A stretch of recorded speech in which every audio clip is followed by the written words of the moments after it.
قل بفضل الله وبرحمته فبذلك فليفرحوا هو خير مما يجمعون ان کل نفس لما علیہا حافظ، کوئی ایسا نہیں جس پر نگہبان فرشتہ نہ ہو۔ اپنے ارد گرد دیکھیے، کمرے میں آپ کے ساتھ کوئی ہے؟ جی، 2 فرشتے ہیں آپ کے میرے ساتھ اس وقت بھی، کرامن کاتبین، جس کو کہا گیا سائق اور شہید بن جائیں گے قبر سے نکلتے وقت، جو آپ کو مجھے دیکھ رہے ہیں۔ تو یو آر بینگ واچڈ۔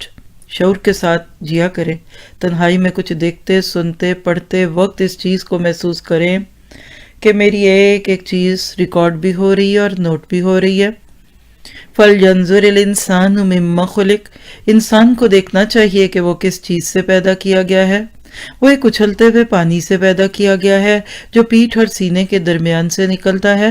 1400 سال پہلے کسی کو یہ بات نہیں معلوم تھی کہ بچہ جس مادے سے بنتا ہے وہ ماں کے سینے اور باپ کی پشت سے نکلتا ہے، اور قرآن نے ساری سائنس پڑھا دی، کیونکہ قرآن کو بھیجنے والا بھی وہی ہے جو کائنات کے نظام کو چلانے والا ہے۔ بے شک وہ اسے پھیر لانے پر یقیناً قدرت رکھنے والا ہے، جس دن پوشیدہ باتوں کی جانچ پڑتال ہوگی۔ سوچئے، یوم تبلی السرائر، قیامت کے دن سارے پردے ہٹ جائیں گے، سب سر، سرائر، راز کھل جائیں گے۔ دنیا میں جب آپ ایئرپورٹس پہ ایک ملک سے دوسرے ملک میں جاتے ہیں تو سیکیورٹی چیکس ہوتے ہیں۔ زیادہ سے زیادہ آپ نے کیا دیکھا ہوگا؟ آپ کو مشینوں سے گزارتے ہیں۔ ایک مشین جو آج کل تقریباً پورے ہی USA میں اور ناروے میں بھی میں نے دیکھی، شیشے کا ایک باکس ہوتا ہے، آپ کو ایک خاص اینگل میں سے اس میں سے گزرنا ہوتا ہے۔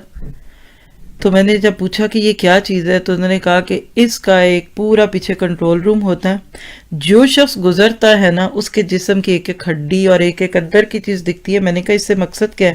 کہنے لگے کچھ لوگ باڈی کے اندر بھی کچھ چھپا کے لے جاتے ہیں، تو اس میں آ جائے گا۔ تو جس رب نے انسان کو اتنی عقل دی، کیا وہ خود آپ کے میرے دل، میرے ارادے، میری سوچیں اور خائنۃ الاعین اور وما تخفی الصدور کو نہیں جانتا؟ تو آج ہی ٹھیک کر لیجئے۔ کسی مہمان کے آنے پہ گھر کو لاک کرنے، کمروں کو بند کرنے، اندھیرا کرنے، اوپر چادریں ڈالنے کی کیا ضرورت ہے؟ گھر صاف ہوگا تو خود ہی کھول کھول کے دکھاتا ہے انسان۔ بالکل یاد رکھیے، اگر دل صاف ہے تو اس دن کوئی غم نہیں کہ اللہ میرے دل کو دیکھ رہا ہے، اور یاد رکھیے کہ اللہ تو آج بھی دیکھ رہا ہے، اس دن دوسروں کو دکھائے گا۔ آپ اور میں اس پہ غور کر کے اپنے آپ کو آج سے صاف رکھنا شروع کر دیں، انشاءاللہ موت سے پہلے پوری طرح تیار ہوں گے۔